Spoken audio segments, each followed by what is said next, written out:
Allah Sang Maha Pencipta, sekalipun dirusak, terus menumbuhkan. Jadi banjir itu bencana bukan? Bukan. Banjir itu musibah bukan? Bukan. Itu akibat dari sebab yang ditimbulkan oleh manusia. Dan akibat itu terjadi sebagai pelajaran. Mengingatkan kepada manusia, ada sesuatu yang harus kamu ubah. Ada yang pernah sakit? Oke, saya tanya sekarang, sakit musibah atau bukan? Sakit hukuman atau bukan? Bukan. Sakit itu akibat. Kenapa? Ada cara yang salah yang kita lakukan dalam hidup. Sehingga tubuh harus menerima akibatnya. Akibat yang diterima bukan musibah, bukan hukuman. Tapi akibat itu adalah pelajaran dari semesta mengingatkan kepadamu ada yang harus kau ubah.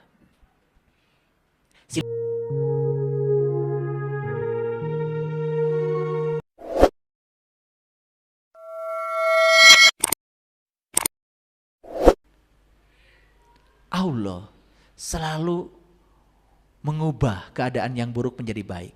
Silahkan buktikan. Petik hari ini bunga yang di depan taman, besok sudah ditumbuhkan oleh Allah. Potong sekarang pohon di depan rumah kita, besok daun baru sudah muncul lagi ditumbuhkan oleh Allah. Allah Sang Maha Pencipta, sekalipun dirusak, terus menumbuhkan. Jadi banjir itu bencana bukan? Bukan. Banjir itu musibah bukan? Bukan. Itu akibat dari sebab yang ditimbulkan oleh manusia. Dan akibat itu terjadi sebagai pelajaran. Mengingatkan kepada manusia ada sesuatu yang harus kamu ubah. Ada yang pernah sakit? Oke, saya tanya sekarang, sakit musibah atau bukan? Sakit hukuman atau bukan? Bukan. Sakit itu akibat. Kenapa? Ada cara yang salah yang kita lakukan dalam hidup. Sehingga tubuh harus menerima akibatnya. Akibat yang diterima bukan musibah, bukan hukuman. Tapi akibat itu adalah pelajaran dari semesta mengingatkan kepadamu ada yang harus kau ubah. Silahkan kasih contoh 1000 contoh sama saya yang buruk. Tidak ada yang buruk. Semua adalah pelajaran dari semesta yang mengingatkan kepada kita ada sesuatu yang harus kita ubah. Jadi pertanyaan selanjutnya, adakah hukuman? Tidak ada. Adakah Allah menghukum? Tidak ada. Adakah Allah mengazab? Tidak ada. Dia itu Maha Pengasih, Maha Penyayang. Dia hanya menarik jiwa-jiwa yang kotor supaya kembali ke fitrahnya jiwa dengan berbagai cara. Makanya kajian yang kemarin itu cara semesta menyelamatkan jiwa. Justru cara semesta menyelamatkan jiwa menghadirkan segala peristiwa yang tidak dikehendaki oleh jiwa. Betul? Bapak Ibu, mungkin di ruangan ini ada yang sedang mengalami masalah dalam hidupnya. Lalu mencari upaya, lalu hadirlah di kajian ini. Setelah mendengarkan kajian ini, kemudian timbul pencerahan, timbul perenungan. Oh ternyata saya bisa ngaji di tempat ini karena saya ada masalah. Mungkin kalau tidak ada masalah, saya tidak hadir di sini. Sekarang lihat masalah yang selama ini disebut sebagai masalah, yang disebut sebagai musibah, yang disebut sebagai sesuatu yang menakutkan, akan berubah menjadi sesuatu. Saya diantarkan oleh masalah saya ke tempat ini. Dan kalau saya tidak punya masalah, mungkin saya tidak ada di sini. Bukankah ini adalah cara semesta menyelamatkan jiwa kita?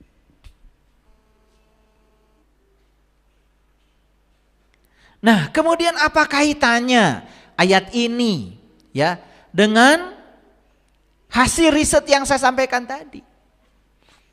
Kenapa religius itu kok tidak bahagia? Yang hilang dari situ adalah kesadaran. Kita terlalu sibuk dengan ritual yang kita lakukan. Tetapi semua kita lakukan tanpa kesadaran. Kita sibuk dengan simbol-simbol ritual, simbol-simbol keyakinan. Tetapi semua tidak ada yang mengerti. Sekarang saya mau nanya yang sederhana saja. Bapak Ibu, kalau bikin masjid, pasti bikin menara, bukan? Dan di menara itu pasti ada bulan dan bintang. Mengerti? Mengerti maksudnya? Ada yang mengerti di sini? Saya tidak mengerti. Tapi nanti kalau saya bikin masjid, saya akan bikin menara. Dan saya akan letakkan bulan dan bintang. Nanti saya kalau bikin masjid lagi, saya akan bikin menara. Dan saya letakkan bulan dan bintang. Semua mengkopi. Tetapi tidak ada yang mempertanyakan. Padahal kalau kita mau berpikir, masjid adalah Baitullah. Baitullah adalah rumahnya Allah.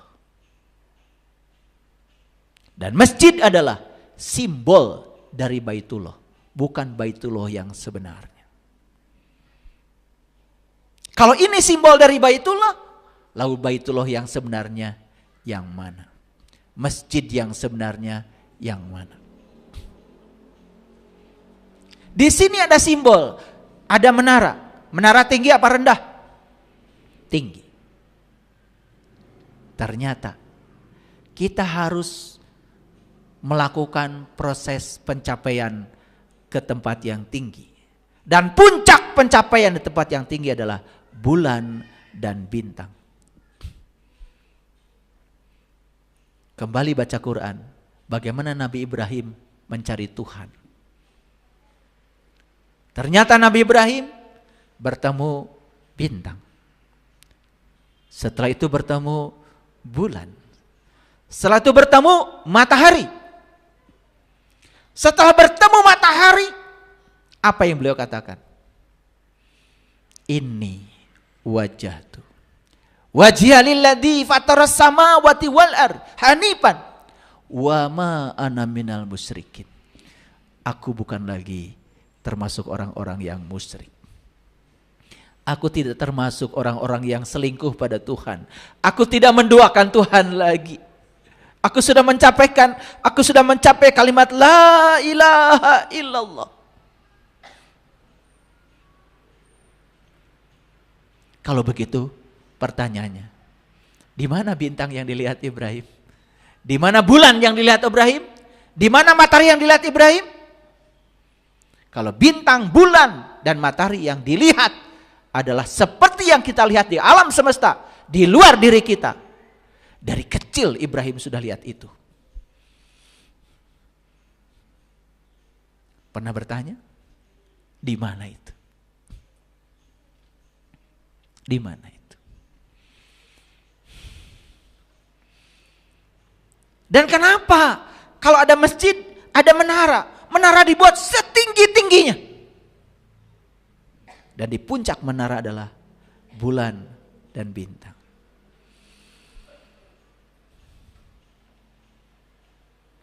Kita selama ini hanya menduplikasi. Kalau bikin masjid harus ada bulan dan bintangnya. Pesan aja. Bulan, bintang. Pasang, sudah selesai. Tetapi kita tidak mengerti apa implementasinya buat kehidupan kita. Di situ yang hilang. Religius tetapi tidak punya kesadaran. Akibatnya apa? Akibatnya religiusitas itu hanya sebatas pada aspek kulit saja. Tidak masuk ke area yang terdalamnya. Kita lihat ayat selanjutnya.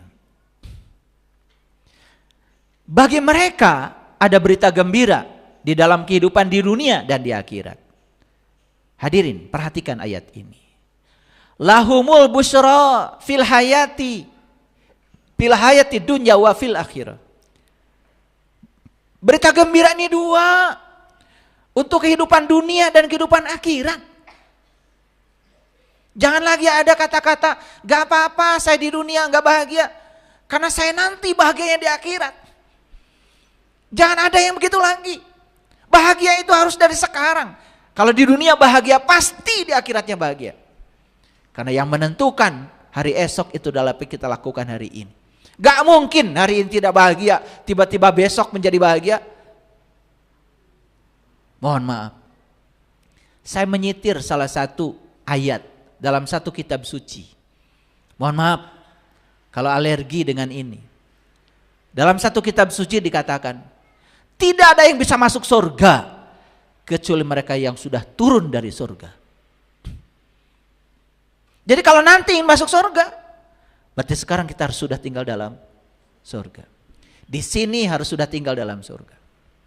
Gak mungkin di sini amburadul tiba-tiba jadi penduduk surga. Tidak ada hari esok kalau tidak ada hari ini. Dan yang menentukan hari esok, apa yang kita tanam hari ini. Tidak mungkin hari esok kita menanam memanen jagung kalau hari ini kita tidak nanam jagung. Tidak mungkin tidak nanam jagung besok berharap panen jagung. Omong kosong. Jadi bagi mereka ada berita gembira di dalam kehidupan dunia dan akhirat. Tidak ada perubahan bagi kalimat-kalimat Allah. Yang demikian itu adalah kemenangan yang paling besar. Hadirin. Religiusitas yang di luar, yang di kulit, tapi tidak menyentuh aspek dalamnya. Itu seperti buih di tengah lautan. Tidak membangun kualitas hidup manusia, tidak membangun kesadaran. Rasulullah pernah bersabda, "Sallu kama ra'aitumuni usolli." Salatlah kalian sebagaimana kau lihat aku salat. Hati-hati. Membaca hadis itu harus dari dua aspek. Para sahabat di zaman itu yang hidup sejaman dengan Rasulullah, melihat Rasulullah itu harusnya dari dua aspek. Sallu kama ra'aitumuni usolli. Salatlah kamu sebagaimana kau lihat aku salat. Satu, lihat raganya Nabi Muhammad salat. Itu yang kemudian disebut ritual. Yang kedua, lihat jiwanya beliau ketika salat. Itu yang disebut dengan spiritual. Jadi ritual tanpa spiritual, itulah religiusitas, tetapi tidak membangun kesadaran. Maaf. Kenapa? Orang yang membicarakan Tuhan setiap hari, membicarakan Allah setiap hari, tetapi dia masih menutup mata Allah, membohongi Allah dengan mencuri. Betul, orang lain tidak lihat kamu mencuri. Karena kamu jabatannya paling tinggi. Karena tidak ada orang yang mengawasi kamu. Tetapi bukankah ada Allah yang sedang mengawasi kamu?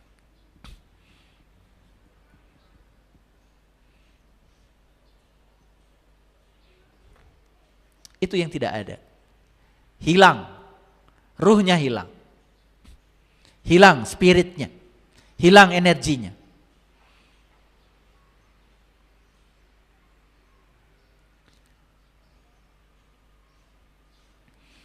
Pernah Bapak Ibu bertanya, saya ingin tahu bagaimana jiwanya beliau sholat. Pernah bertanya? Raganya sudah kita lakukan. Tapi kalau raga tanpa disertai dengan jiwa, kan berarti sholatnya hanya fisiknya saja. Dalamnya tidak ada. Dan itu tidak membangun kesadaran. Tidak bisa mencegah dari perbuatan keji dan munkar. Duhur sholat. Habis sholat duhur melakukan perbuatan yang tidak diridhoi Allah. Asar sholat lagi. Habis itu melakukan perbuatan yang tidak disukai Allah. Maghrib sholat lagi. Terus begitu. Justru sholat yang paling penting itu bukan di waktu sholat. Di antaranya. Sholat yang paling penting itu di antaranya. Apa yang terjadi di antara waktu sholat? Apa yang terjadi di antara sholat duhur dan sholat asar? Duhur kita sholat, asar kita. Apa yang terjadi di antara itu? Pernah bertanya? Berapa kali kita membicarakan orang di antara itu? Berapa kali kita marah di antara itu? Berapa kali kita menghujat orang di antara itu?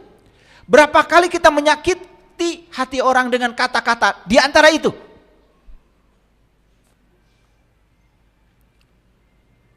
Innal insana khuliqa halu'a Idza masahu saru zazua wa idza masaul khairul manua illal musallin.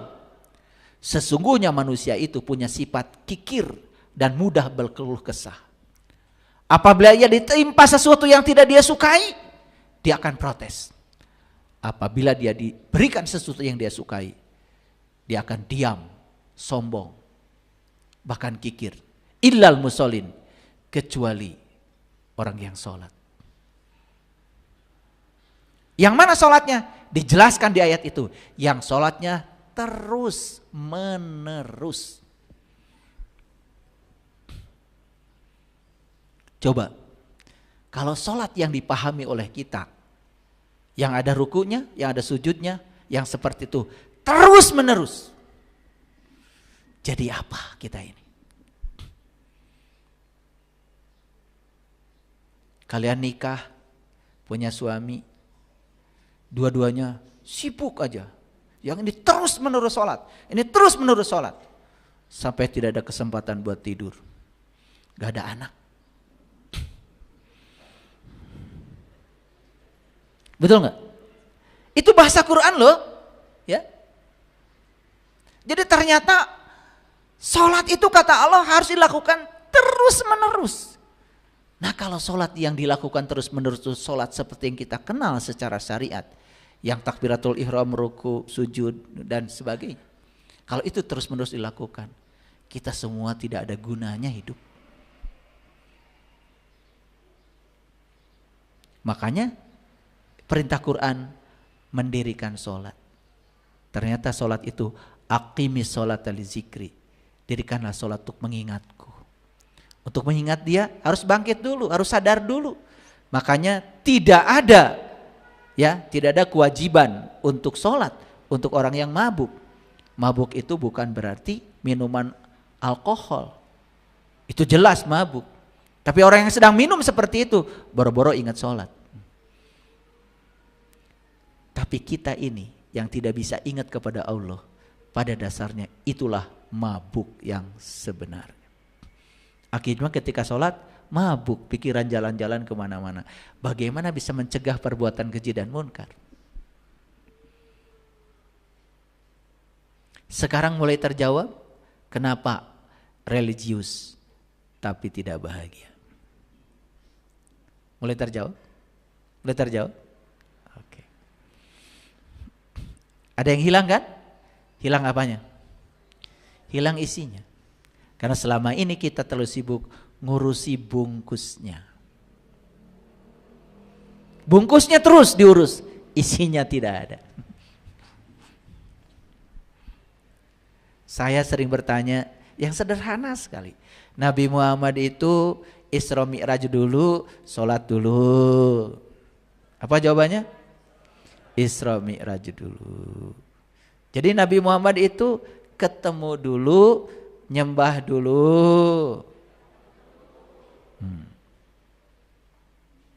Wajar gak kalau Nabi Muhammad selama sholatnya yang diingat cuman Allah? Kenapa? Gitu aja jawabannya sederhana. Betul gak? Iya. Tapi kita tuh kadang-kadang suka nyari yang susah-susah.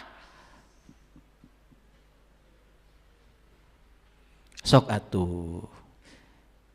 Tingkatkan. Tahun kemarin jadi pengamat Isra Mi'raj. Hari ini saya ingin menjadi pelakunya. Isra itu artinya berjalan. Mi'raj itu bahasa sastra. Artinya adalah pertemuan dengan jati dirimu sendiri. Masa Isra terus? Betul? Masa Isra terus, jalan-jalan aja terus. Kan jalan-jalan itu harus ada titik akhirnya dong. Betul enggak? Sampai mengalami pengalaman seperti Nabi Musa. Begitu mengalami pengalaman, bertajali kepada Allah. Langsung bilang, qala subhanaka tubtu ilaika wa ana awalul mu'minin. Maha suci Engkau ya Allah. Aku kembali kepadamu. Dan inilah awal aku beriman. Jadi iman terus diawali, mau kapan mengawalinya? Gak di awal-awal sih, betul gak? Jadinya ngaku doang. Lah yang namanya ngaku kata Quran, wa minan nasi may yaqulu amana billah wa bil yaumil akhir wa ma hum bimumin. Banyak manusia yang mengaku beriman pada Allah dan hari akhir padahal dia bukan orang yang beriman. Yukhadi'unallaha walladzina amanu. Mereka itu berusaha menipu Allah dan orang beriman padahal mereka sebenarnya menipu dirinya sendiri. Seperti bertuhan padahal tidak tahu yang dipertuhankan. Makanya akibatnya apa? Fi qulubihim maradun fazadahumullahu marad. Dalam kalbunya ada penyakit dan Allah akan tambah terus penyakitnya. Penyakit apa? Penyakit merasa. Merasa sudah beriman, merasa sudah tahu, merasa yang paling soleh, merasa yang paling benar. Padahal belum apa-apa, enggak tahu. Cuma dia tidak tahu kalau dia tidak tahu. Akibatnya apa? Bagi mereka ada siksa yang sangat pedih. Siksaan apa? Siksaan ruhani. Siapa yang menyiksa? Diri kita sendiri. Karena kita berbohong pada diri sendiri. Karena Allah dan orang beriman beneran tidak bisa dibohongi. Kan saya sudah sampaikan. Kalau di ruangan ini saya seminar garam. Dan saya belum pernah makan garam. Dan yang saya ajak seminar sama-sama belum makan garam. Kalau saya bilang garam itu geli, semua pasti percaya sama saya. Tapi ada satu orang aja di sudut sana yang pernah mencicipi garam. Dia akan bilang, saya bohong. Masa garam geli? Garam kan asin. Karena saya belum merasakan, yang dengar belum merasakan, maka yang belum dengar setuju dengan saya, padahal belum membuktikan. Satu orang di sudut sana, satu orang aja di ruangan ini yang pernah makan garam, dia akan tahu Anda bohong. Makanya malam yazuk lam ya'rib, yang tidak paham, yang tidak mengalami, tidak akan pernah paham. Hadirin, paham itu bukan dari apa kata orang, apa kata guru, apa kata ustadz, apa kata kiai. Bukan. Paham itu apa kata pengalamanmu sendiri. Kapan mau mengalaminya? Pertanyaan itu aja. Kapan mau mengalaminya?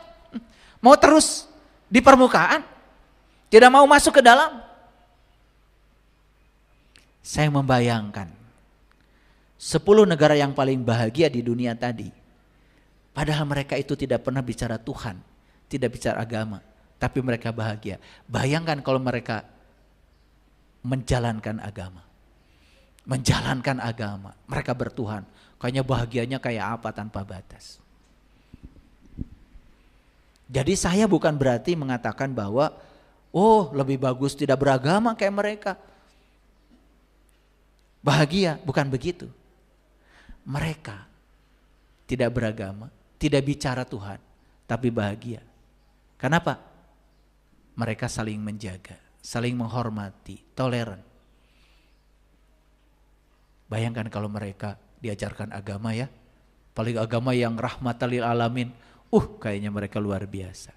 Yuk sekarang kita bangkit, kita sudah punya agama, kita sudah punya tradisi, kita sudah punya ajaran leluhur yang luar biasa. Yuk sekarang jangan berputar-putar terus di kulit, masuk ke dalamnya. Kita lihat di ayat yang selanjutnya. Surat Al-Fatir ayat 24. Sesungguhnya kami mengutus kamu dengan membawa kebenaran sebagai pembawa berita gembira dan sebagai pemberi peringatan. Dan tidak ada suatu umat pun melainkan telah ada padanya seorang pemberi peringatan. Ayat ini mengisyaratkan pada kita, para nabi, para rasul yang datang silih berganti itu tugasnya cuma satu. Membawa berita gembira dan peringatan. Itu saja. Jadi kalau suka menakut-nakuti tetapi mengaku seakan-akan dia itu adalah pembawa risalah, itu tidak. Harusnya agama itu menjadi sumber cinta, sumber kebahagiaan, sumber sukacita. Karena kalau kita bahagia, maka hanya kebahagiaanlah yang bisa menarik kebahagiaan lain. Makanya jangan heran kalau kebahagiaan akan datang terus menerus tanpa batas. Bahkan kita akan kaget, tidak bisa menahannya.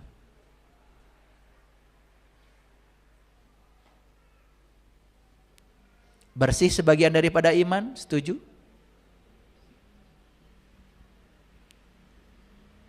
Di mana bersih itu adanya? Di Jepang, di Finlandia. Tulisannya di mana? Di WC kita.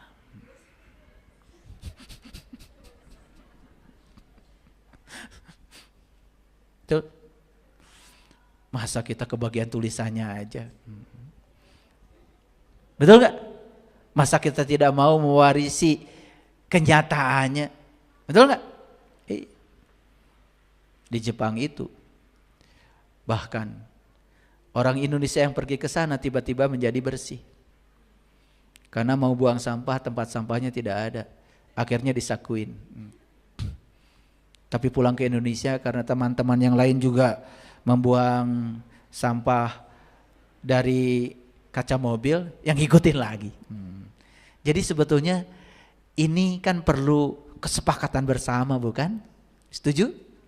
Perlu kesadaran bersama, bukan? Setuju? Oke. Jadi kesimpulannya sekarang sudah bisa ditangkap. Mengapa religius tidak bahagia? Sudah ketangkap? Ya. Sepanjang kita hanya